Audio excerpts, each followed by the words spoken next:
Very good morning to my dear children of class 9ers. So today we shall be moving ahead with the video concerning MOV Merchant of Venice, where we have already ended in the previous video with the 9 scenes of Act 2. So with the end of Act 2 scene 9, that is all the 9 scenes of Act 2, we should note that with the end of Act 2, we must know that weeks and months in the meantime has passed by. It has passed by and so many things have been happening. And as we start Act 3, Scene 1, once again we see Celerino and Selenio, the chorus of this scene, who are important who delivers us the events that has taken place in the meantime, though those events has not taken place on the stage. So they inform us of the various other developments that have taken place.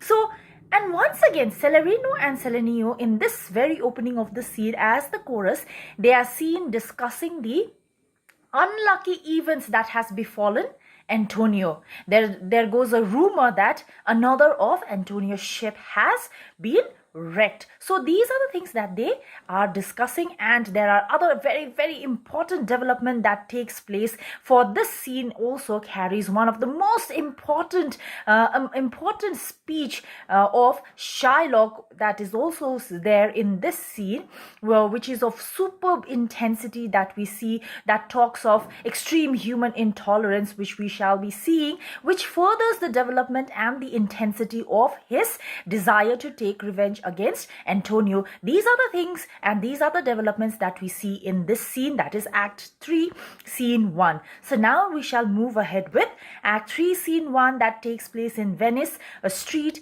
enters Selenio and Celerino. Then Selenio, now what news on Rialto? Celerino, why yet it lives there unchecked, and Antonio had the ship rich landing, wrecked on the narrow seas, the good winds. I think they call the place a very dangerous, flat and fatal, where the carcasses means the pieces, the remains of the wrecked ship. Of many a tall ship lie buried, and they say, if my gossip be true, be an honest woman of her word. So here they are talking about another rumor, where Selenio and Celerino, they are reflecting upon the news of yet another mishap, that is Antonio's ship has been wrecked, has been reported lost. So that is the rumor that has been going around in and around Venice, and especially in the business exchange center, that is Rialto. So here then Celerino moves ahead and he says, I would she were as lying a gossip. She here is referred to the rumor that has been personified. The figure of speech has been applied where, this rumor has been personified as if this rumor was a living being and this rumor was a woman. And thus he addresses the rumor as she. I would she were as lying a gossip in that as ever napped ginger or made her neighbors believe she wept for the death of her third husband. So Selenio, he says that I wish rumor had been been just the rumor that of Antonio's shipwreck that's been going around in and around Rialto is just a lying rumor, is just a lie and not true. And he compares this rumor with a woman who pretends to have wept for the death of her third husband, where she's lying. So just like this lying woman, he compares this rumor to this person wishing that it be false, the rumor be false.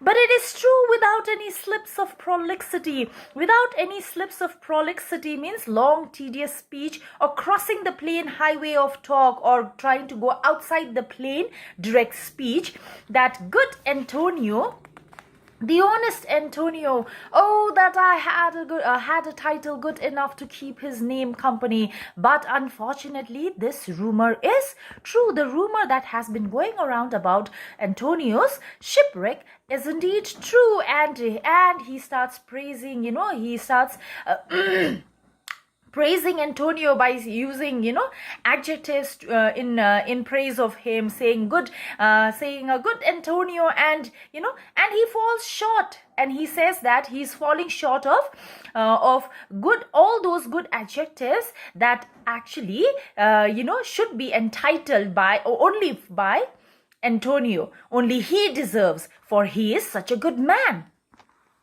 Then Celerino, come, the full stop. So come now, let us put an end to this conversation. Selenio, what sayest thou? Why, the end is he hath lost a ship. Why? What do you mean by it? Because Antonio has indeed lost a ship. I'm not telling a lie. It is really a true rumor that's been going around.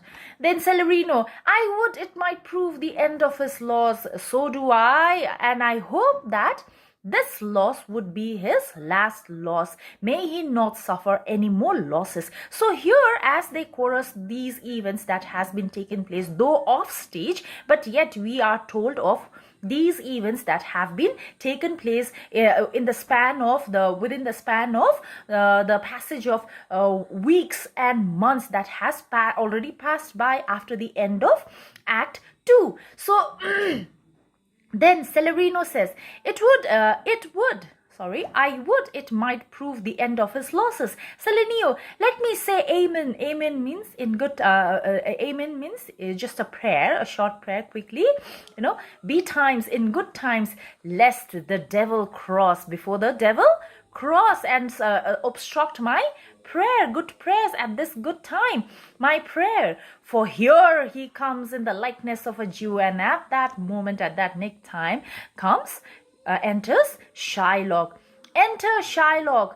How now, Shylock? What news among the merchants? So here what we see is Celerino and Selenio, they are already, we have already seen them discussing, and we already have seen the nature of the discussion in the previous scene, the way they mocked and the way they imitated Shylock in his miserable state. So here, as he greets, as Selenio greets by saying, how now, Shylock, what news among the merchants? Selenio, he makes a very sardonic greeting with the pretense to know the news.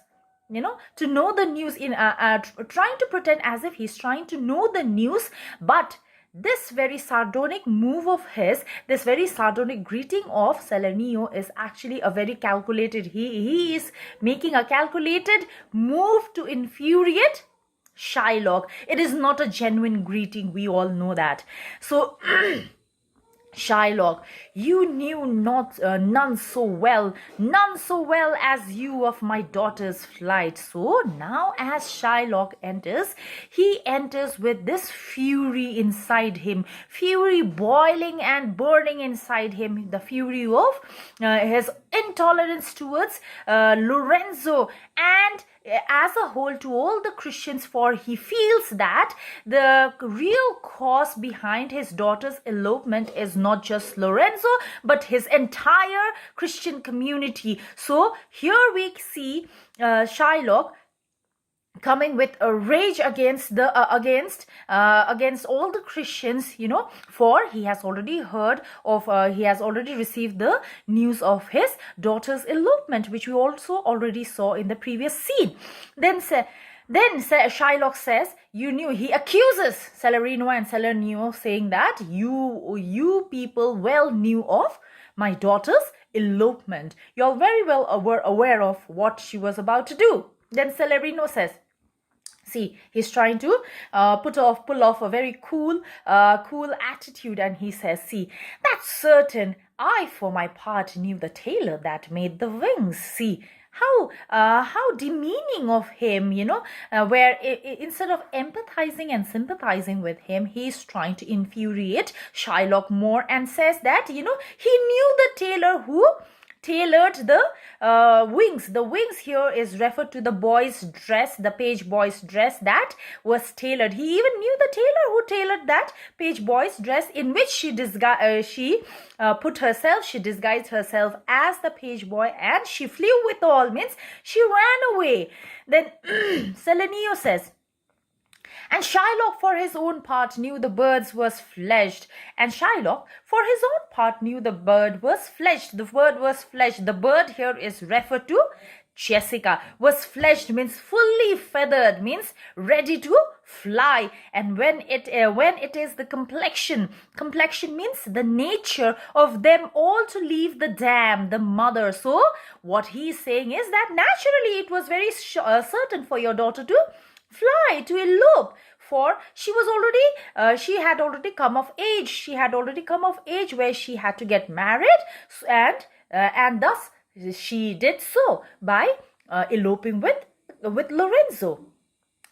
Then Shylock says, she is damned for it. She is damned for it, for she is my flesh. That is what she meant. Then Celerino, that's certain if the devil may be her judge. Yes, definitely she will be.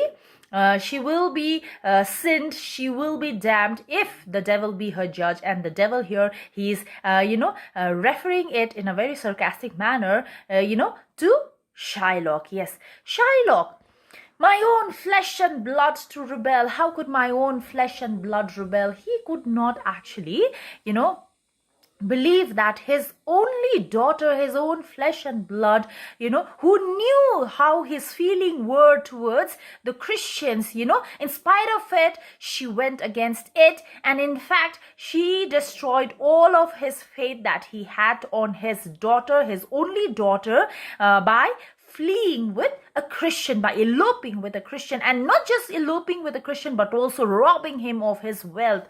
So, my own flesh and blood to rebel. So he's completely heartbroken out here. Celerino, there is more difference between thy flesh and hers. There is more, though she is your blood and flesh, but yet there's a stark difference between you and her, just as between jet and ivory.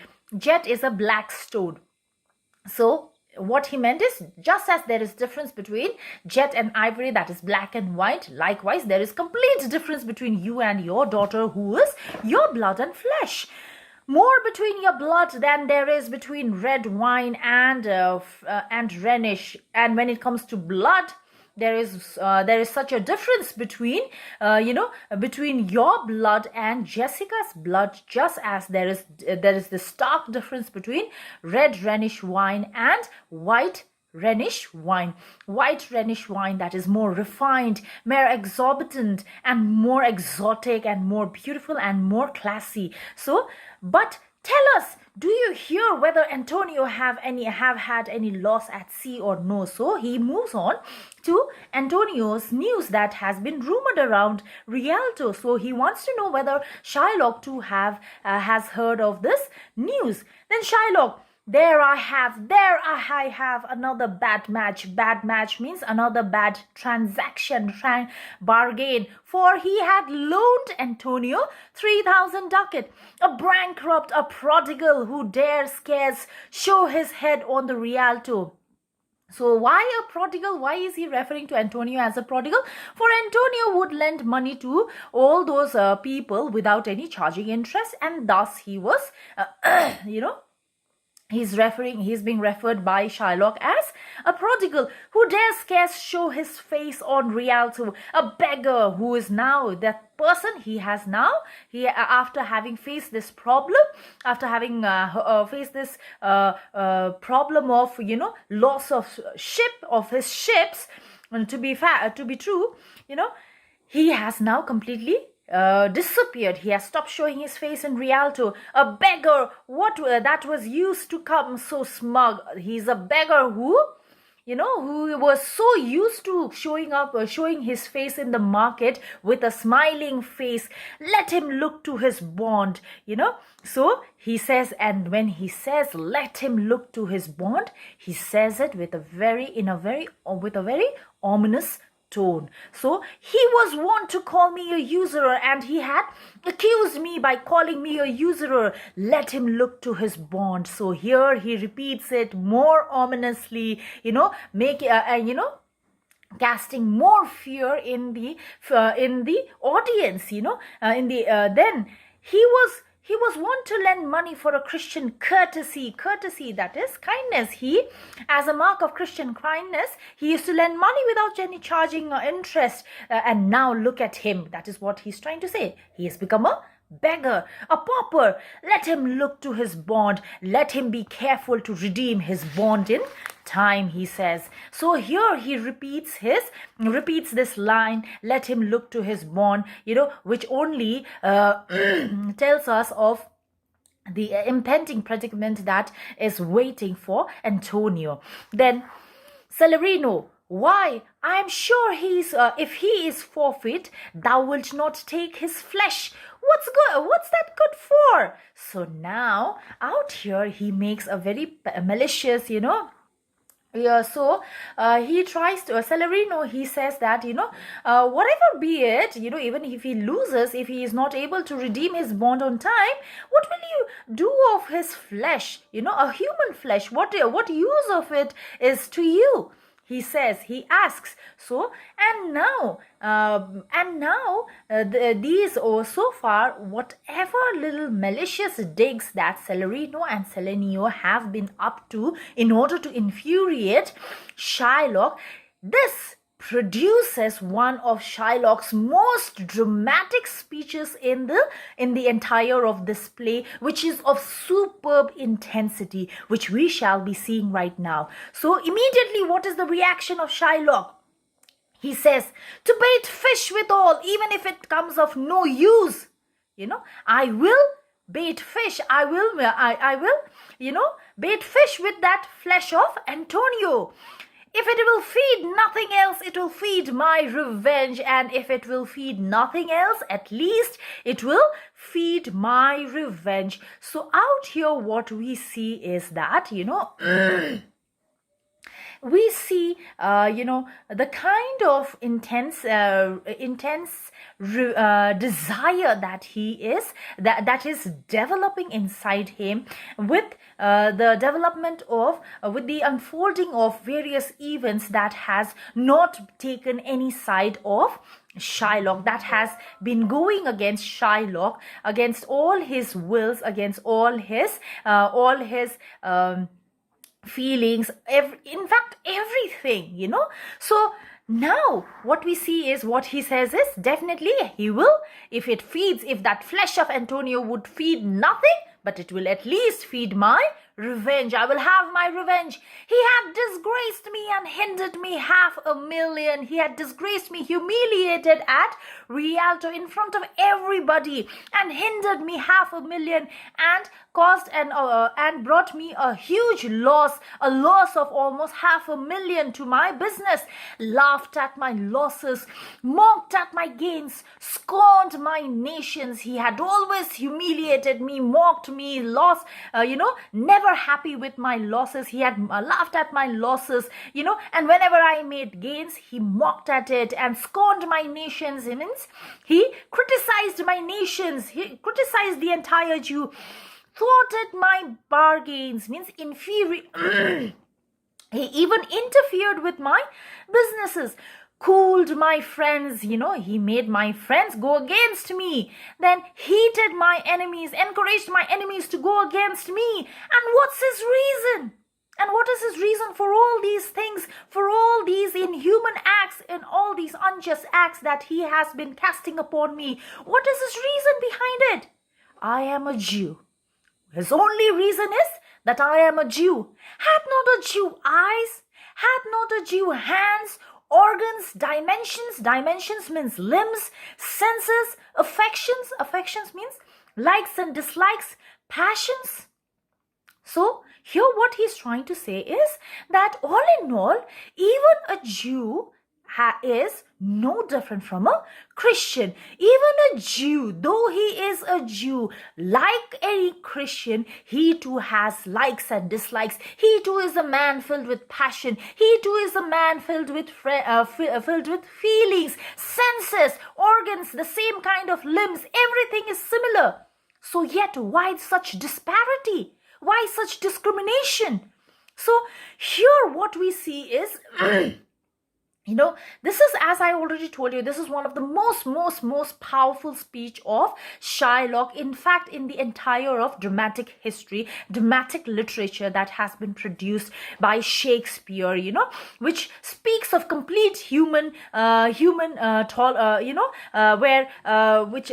is a plea for human tolerance, that has been cried out by Shylock. So then he says, fed with the same food, hurt with the same weapons, subject to the same disease, healed by the same means, warmed and cooled by the same winter and summer as the Christian is.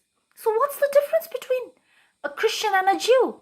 For like the Christian, even a Christian feels cold during winter season, feels hot during summer season. When, if a Christian is infected by, by a disease, it's not that that disease would not infect the Jew. A Jew would also definitely be infected, for he too is a human. And, and the same medicine that would heal the Christian would heal a Jew too. So what difference is there between a Jew and a Christian?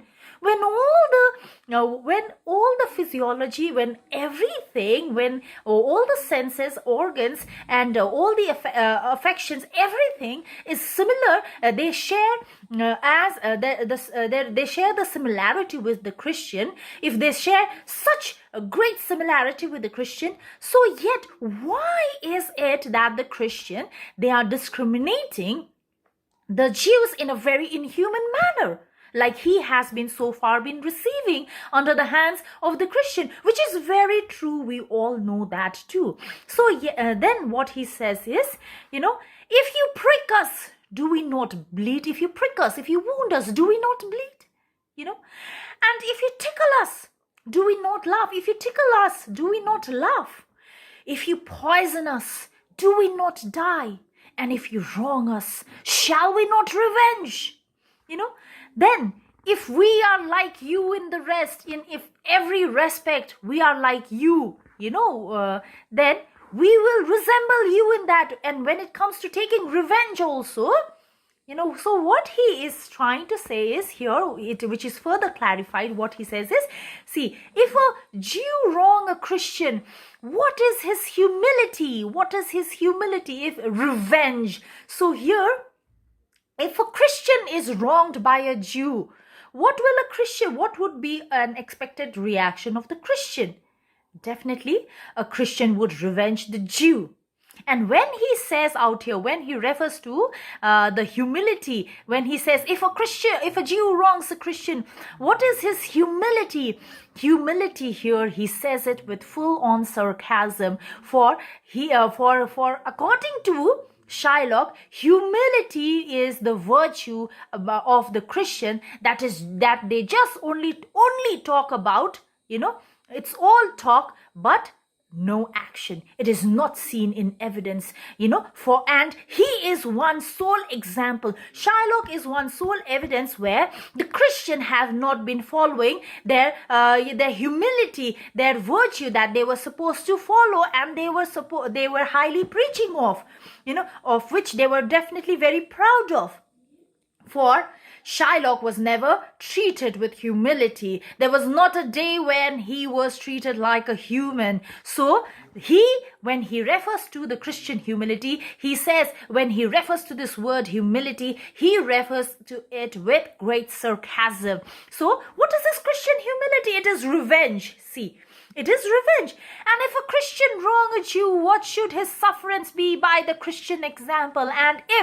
So when a Christian takes revenge upon a Jew when a Jew wrongs him, and if we Jew, since we Jew resemble you in everything, in feelings, in limbs, in affections, in passions, in every manner, since we resemble you, and here too, we will, if we're here too, if we were to follow by your example, where if the Jews were wronged by a Christian and we were to follow your example, what would we do? Definitely revenge. We will definitely take revenge. The villainy you teach, I will execute. The villainy that you teach, I will definitely follow it, and it shall go hard, but I will better the instruction, and I will definitely try to better my means of taking revenge upon you. So here, as I told you, this intense dramatic speech of Shylock,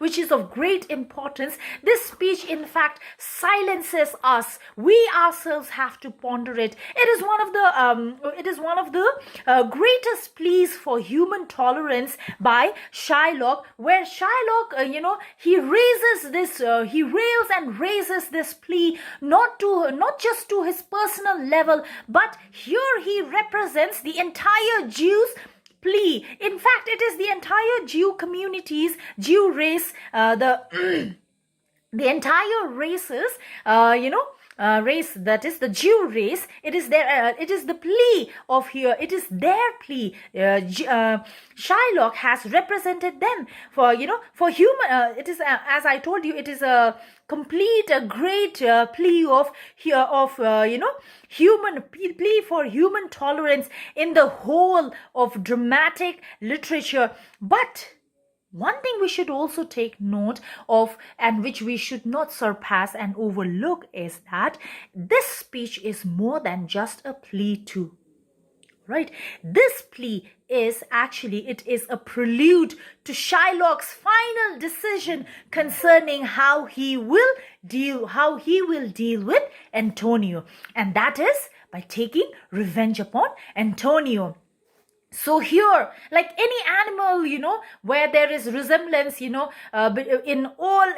aspects between the Christian and a Jew, likewise, as he says that he will definitely take revenge upon Antonio, Shylock treats this need as another animal need of his, where he's completely blinded by this intolerance towards the Christian. In fact, his very thirst and desire to take revenge upon Antonio, which earlier was just a personal gain, has now completely possessed him. Where he has now completely been blinded by it to such an extent where now he sees nothing. He can see, define no difference between, his love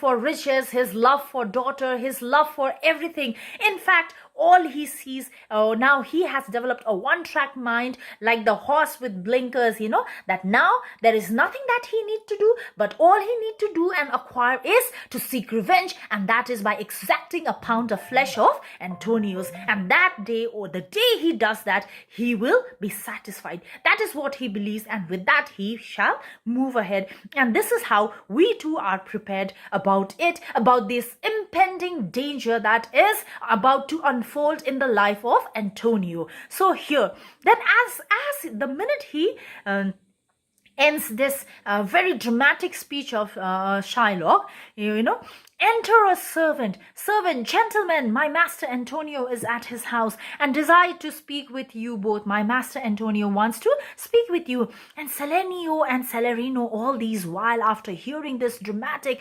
speech of speech of Shylock, they have been completely dumbfounded.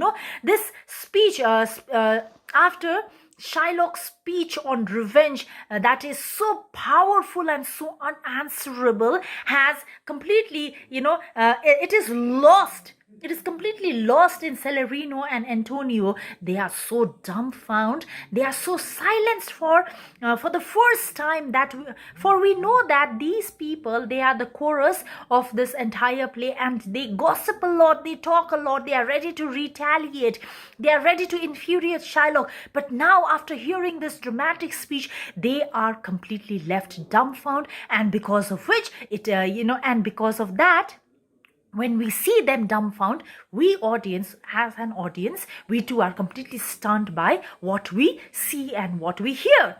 Then enter Tubal. Selenio. Tubal is another friend here. New character enters, of whom we had only heard of in the earlier scene. Tubal is another of the Jew race, another of Shylock's friend, a Jew merchant. Now, Selenio, here comes another of a tribe. A third cannot be matched, a third cannot be found unless the devil himself turn Jew. There is no match for. So these two devil, they are more than enough, to match anybody else for their devils, So then exuberant Selenio and servant Shylock. How now, Tubal? What news from Genoa? Hast thou found my daughter? So Tubal had come to meet Shylock out there, for Tubal had been assigned a huge duty, a huge responsibility as a friend by Shylock. And that was to find his daughter, who had eloped with a Christian, that too, who also had robbed him of his money and jewels. So then Tubal, I often came where I did hear of her, but cannot find her. So I went to all of those several places where I had heard news about her, but after having reached each of those places, I failed to find her. She had already left those places. Yes. Then why, there, a diamond gone, cost me 2,000 ducats. A diamond, he had lost a diamond that had cost him 2,000 ducats in Frankfurt. The curse never fell upon our nation till now. I never felt it till now. So he felt, it's a curse for him. It's a huge deal for him, for not only was he robbed of his riches, but above all, he lost a daughter who was his only child, for whom, in whom he had all his trust, in whom, he saw his only company, his only trustworthy person, his only support in this entire place full of revenge and hatred, where the Jews were looked down upon. So she was his only solace, and that too, he had completely been shattered by that one person whom he trusted the most. So it is quite evident, and it is very natural for him to feel so broken. I never felt it till now. 2,000 ducats in that, and other precious jewels that he had lost. I would my daughter were dead at my foot, and the jewels in her ears.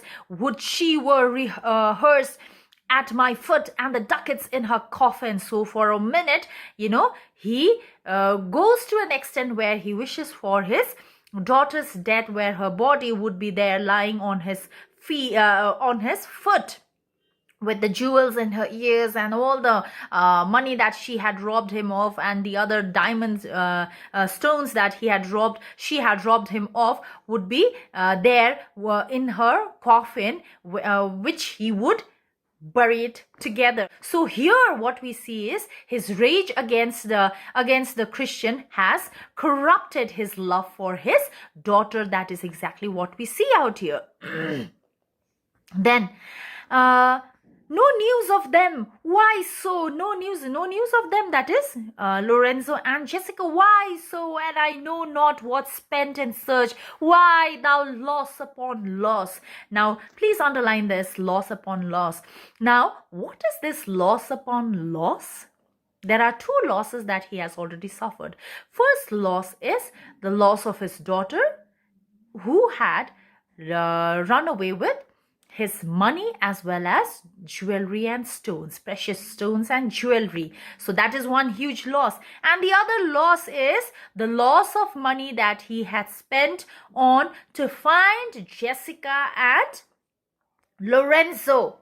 The expenditure for that, which had turned fertile, which brought no result, which was not fruitful, for they could not be found. So thus, loss upon loss. The thief gone with so much. The thief here is referred to his daughter Jessica, gone with so much of his money and jewelry and diamonds, and so much to find the thief, and so much money already spent to find the thief, and no satisfaction, no revenge, nor no ill luck stirring, but what lights on my shoulders, no sighs but for my breathing, no tears but for my shedding. So he's completely grieved and grieved by this huge loss, for so far he already has suffered so many losses, and so much expenditure has been bared by him to find out Jessica, but has bared no result, and since it has bared no result, he has not been able to revenge on the Christian who had run away with his daughter. Yes. So Tubal, yes, other men have ill lucks too. So then when Shylock says, where he feels like all the ill luck around has fallen upon him, when he says that, Tubal quickly says, yes, other men have ill luck too. Antonio, as I heard in Genoa. So he was about to unfold the news of Antonio. Then Shylock, what? Ill luck? So now he's excited. He's completely, curious to know about the ill luck that has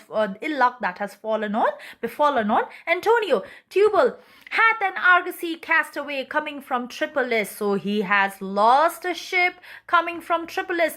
Then on hearing that, definitely Shylock would be happy. I thank God. Is it true? Is it really true? The news that you give me, is it really true? Tubal, I spoke with some of the sailors that escaped the wreck. So it is very true. It is confirmed. I thank thee, good Tubal. Good news. Ha ha. Where? In Genoa? So did you hear this news in Genoa? I'm so happy you are giving me a good news, Then Tubal, when he asked, where did you hear that? Did you hear this in Genoa? Then Tubal says, your daughter spent in Genoa, as I heard, in one night 4 scores of ducat, that is 80 scores of ducat. And when hearing this, Shylock says, thou stickest a dagger in me. I shall never see my gold again. 4 score ducats at a sitting. 4 score ducat. So now he's completely shocked, Your news is like, the news that you just gave me is like a dagger being struck in me, And it's so hurting,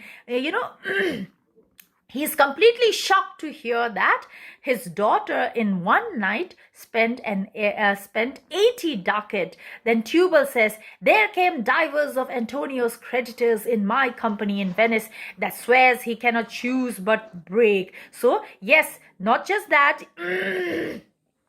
even I heard, then he gives the news of Antonio. He says that, some of the creditors of Antonio who traveled with me, they are back to Venice, and now they all said that they cannot avoid going back. They cannot avoid going bankrupt. That means they want money from Antonio. Now Antonio is sure to be in trouble. That is what he says.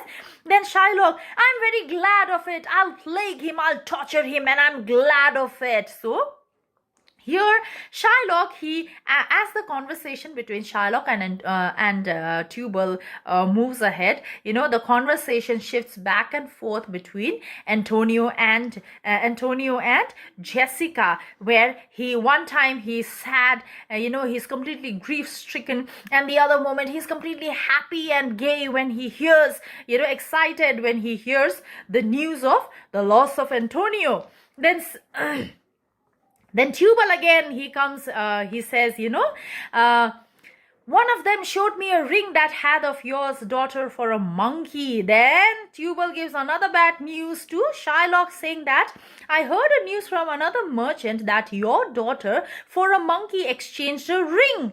And Shylock, Out upon her, shame upon her. Thou torturest me, Tubal. How is Tubal torturing him?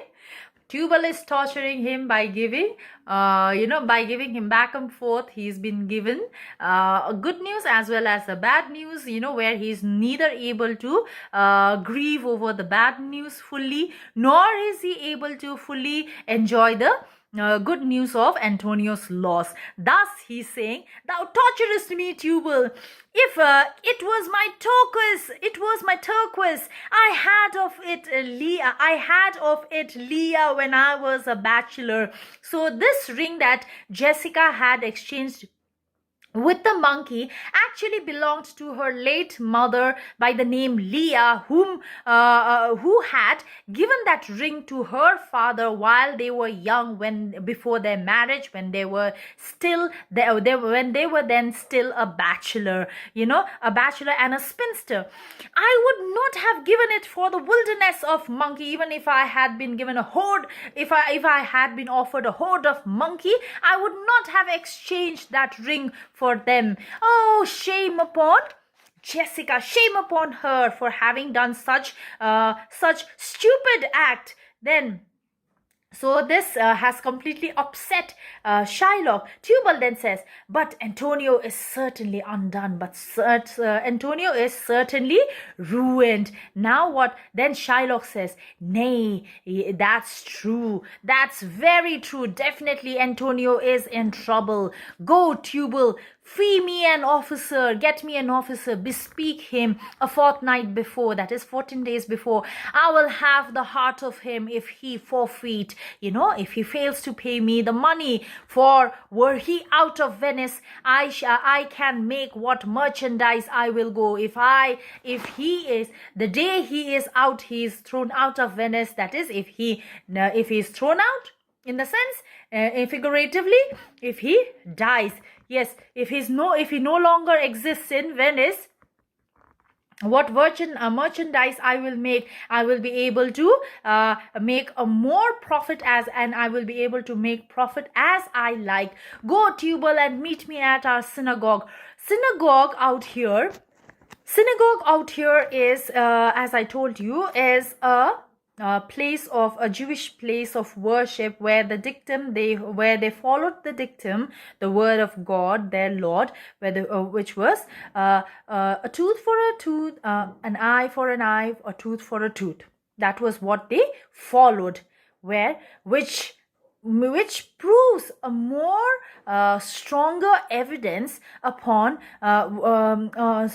inclined towards Shylock, where now it becomes even more definite that there would be nothing that would be able to stop Shylock from taking revenge upon Antonio. For now after having gone through all these pains, unimagined pain, where he has been broken not just by the society, not just by the people out there in Venice, but of all the people, the most unexpected person who had completely broken him down was his daughter. And behind all these reasons, all these mishaps that has befallen upon Shylock, he wants to blow it all upon the Christian and one and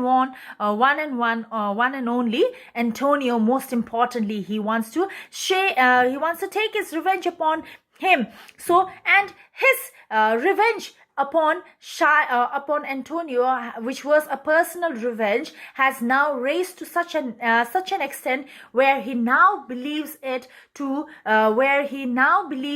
take revenge upon Antonio has become a religious responsibility of his. And thus, when he says, meet me at the synagogue, where the dictum, where they offer their prayer, which is a holy place of worship for all the Jews, where the dictum is preached where the dictum, an eye for an eye, a tooth for a tooth, is followed and preached out there and practiced by the Jews, which only certifies, which only makes it even more certain that this person has completely gone insane and is insanely desirous to take revenge upon Antonio. So good, Tubal, at our synagogue, Tubal, go after having met the officer, after having met the lawyer. I want you to, I want you to come and meet me at the synagogue, and I want you to meet the lawyer, because I want to engage him fortnight beforehand, for I know that I shall cut Antonio out of his heart if he fails to meet his bond. So that is what we see. So here we see him blinded by his thirst for revenge, to take revenge upon Antonio. So now here, after with the end of this speech and this scene, we are only more convinced that Shylock will leave no stones unturned as far as taking revenge upon Antonio is concerned. He will definitely leave no stones unturned. He will definitely take revenge upon Antonio. Thank you. And with this, we end this session's Merchant of Venice, where we were supposed to, where we are supposed to deal with only for this year's session, and that is Act 3, Scene 1. With this, we end this year's session. Thank you very much, my dear class 9ers. Stay safe and keep healthy.